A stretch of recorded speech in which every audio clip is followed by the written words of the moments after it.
Salut les KT, j'espère que vous allez bien. On se retrouve pour parler de Boruto avec le chapitre 59 qui va paraître le 20 juin 2021. J'ai pu récupérer quelques informations, notamment des rumeurs en rapport avec le futur chapitre de l'œuvre Boruto, c'est-à-dire le 59. N'hésitez pas à aller voir ma description, le lien de l'article avec le site s'y trouve si vous voulez aller jeter un œil par vous-même. Si vous souhaitez avoir encore plus de rumeurs ou des informations officielles en rapport avec ce nouveau chapitre, n'hésitez pas à rejoindre mon Discord, le lien est dans la description.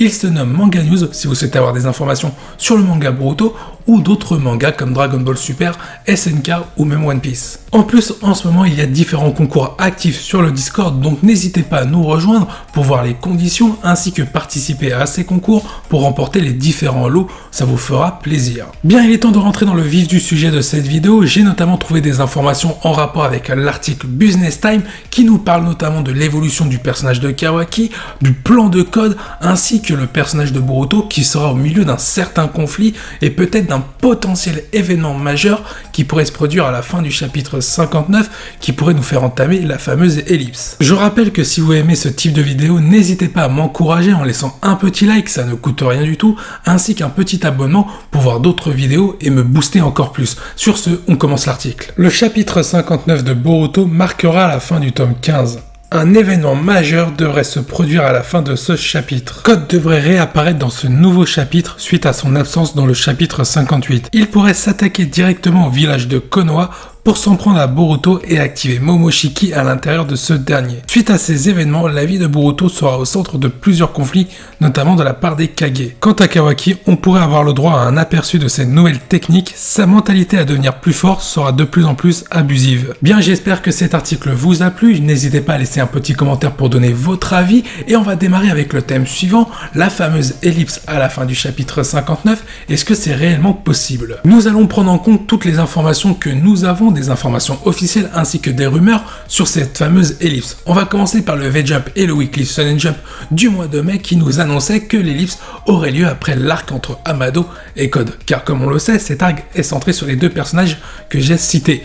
Et pour le coup, l'ellipse pourrait se produire après. Il peut très bien avoir une partie A qui se concentre sur les révélations d'Amado et une partie B sur les actions de Code en rapport avec le village de Konoha qui pourrait amener à la décadence de Kawaki au travers du personnage d'Amado. Ensuite, on va prendre les propos de Kishimoto, donc l'auteur du manga Boruto ainsi que du manga Naruto et Naruto Shippuden, sur le fait qu'il veut 30 tomes. Et comme il est stipulé dans cet article, on arrive à la fin du tome 15 avec le chapitre 59.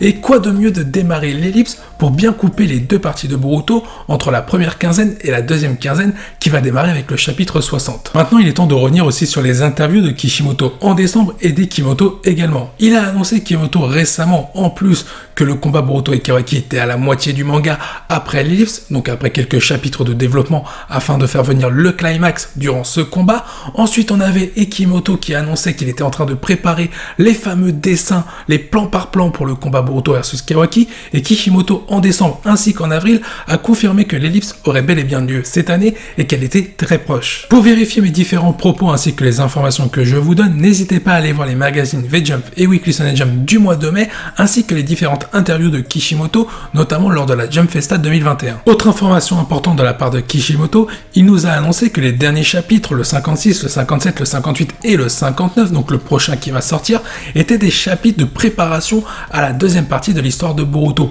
et que certains éléments étaient tout simplement en cours d'écriture, de développement pour faire un climax dans la deuxième partie de l'histoire de Boruto. Maintenant, nous allons faire un bond en arrière. Souvenez-vous des propos de Boruto, donc le personnage principal qui avait permis à Kishimoto d'annoncer grâce à ce personnage que l'histoire, la première partie allait se dérouler avec Boruto et Naruto, en gros que l'ancienne génération serait toujours là au détriment de la première et que la deuxième partie de l'histoire allait se concentrer uniquement sur Boruto, c'est-à-dire la jeune génération qui prendra le pas sur l'ancienne. Et le fait que Naruto a été nerfé en perdant Kurama sur les derniers chapitres et que Sasuke a potentiellement perdu son Rinnegan, quoi de mieux de mettre en avant la jeune génération dès maintenant. Il faut également prendre en compte les derniers propos de Boruto qui n'arrêtent pas de stipuler ses convictions en tant que shinobi, et ce sont les mêmes propos qu'on retrouve dans le chapitre 1 quand il est face à Kawaki, beaucoup plus tard après l'ellipse quand ils sont adultes. On peut dire de la la même chose en termes de mentalité pour Kawaki. Le fait que dans les derniers chapitres, il nous montre un peu Kishimoto, la mentalité de Kawaki, sur le fait qu'il veut devenir de plus en plus fort, peu importe le prix à payer, quitte à peut-être récupérer le Kama, car c'est ce qui va se produire dans le chapitre 1, on retrouve un Kawaki en pleine forme en ayant récupéré le Kama. Surtout que les derniers chapitres, Kawaki insiste sur le fait qu'il ne veut pas perdre Naruto. Et dans le chapitre 1, il dit à Boruto qu'il va envoyer celui-ci rejoindre le 7e Hokage. Mais qu'a fait Kawaki si c'est lui qui est à l'origine du malheur de Naruto pour qu'il puisse se comporter comme ça dans la suite du manga Boruto? Quel événement a pu créer ça? Ou est-ce que c'est une stratégie de la part de Kawaki pour garder le bonheur auprès de lui? En tout cas, au vu des informations qui sont en train de se produire à travers l'œuvre de Boruto et des événements qui se produisent dans le manga, on peut voir que l'ellipse est potentiellement confirmée entre le chapitre 59 et le chapitre 60. Surtout que pour moi, ce serait le meilleur moment pour entrecouper les deux parties de Boruto, la partie 1, la partie 2, ainsi que de faire une belle histoire pour démarrer avec les conséquences de la fin de la première partie de l'histoire de Boruto pour démarrer la deuxième en étant beaucoup plus sombre, car l'atmosphère, comme l'a dit Kishimoto, allait changer. Mais du coup, comme il est stipulé dans cet article, quel événement majeur pourrait se produire à la fin du chapitre 59? La trahison d'Amado, tout simplement parce qu'il est lié à tout le monde. Il est lié à Boruto par rapport aux médicaments, il est lié au Kama par rapport à Kawaki, il est lié à la principale menace, c'est-à-dire Code et Eda, car c'est lui le concepteur. Il y a aussi quelque chose de très important, c'est les révélations qui a eu lieu dans les derniers chapitres en rapport avec Amado. Il révèle à Naruto qu'il a perdu une fille il y a 12 ans, ça se trouve il est là pour se venger de Naruto, qui est peut-être à l'origine de la mort de sa propre fille, en rapport avec Amado pour le coup. On a Kajin Koji, souvenez-vous, Amado a dit à Naruto qu'il avait créé des cyborgs, dont Kajin Koji, sans révéler que c'était le clone de Jiraiya, c'est quand même très bizarre. Évidemment, après, il y a d'autres théories concernant cet événement majeur, le fait que Code pourrait attaquer le village de Konoha et avant l'ellipse, celui-ci serait totalement détruit, on aurait Boruto qui pourrait réveiller par inadvertance la menace qu'il a au fond de lui, c'est-à-dire Momoshiki, et le monde Shinobi serait en véritable danger. Il est temps de passer à ce nouveau thème, Code versus Boruto, et comme on l'a vu sur différentes rumeurs, et notamment cet article, Code pourrait bel et bien attaquer le village de Konoha à la fin du chapitre 59. Ça pourrait très bien être un cliffhanger de la fin du chapitre 59 afin de nous donner un aperçu de cette atmosphère sombre que nous a promis Kishimoto pour la suite du manga Boruto, ce n'est pas impossible. Surtout qu'il n'est pas dit que lors du combat Boruto et Kawaki, donc quelques années après, que le village de Konoha a été détruit récemment, il peut très bien avoir été détruit il y a 5 ans. Pour en revenir à l'article précisément, apparemment le plan de Code serait d'attaquer le village de Konoha, certes, mais surtout de s'en prendre à Boruto pour que celui-ci active Momoshiki et que le monde Shinobi connaisse la véritable menace que représente Boruto. Et apparemment ça pourrait être ça aussi l'événement qui pourrait déclencher l'ellipse, la trahison des Kage par rapport à la menace de Boruto pour tenter de l'éliminer, et forcément ça trahirait la parole de Naruto qui je pense ne restera pas sans rien faire pour protéger la vie de son fils. Qui dit trahison dit le monde Shinobi fragilisé entre les Kage, forcément Naruto va en vouloir à ceux qui veulent s'en prendre à son fils, et Code, surtout Eda qu'il ne faut pas oublier, pourrait en profiter pour faire éclater le monde Shinobi et s'en prendre à Boruto et Kawaki qui seront sans défense. Il y a un personnage que j'ai cité précédemment dans le thème précédent, pour le coup c'est Amado. Si le monde Shinobi est en totale implosion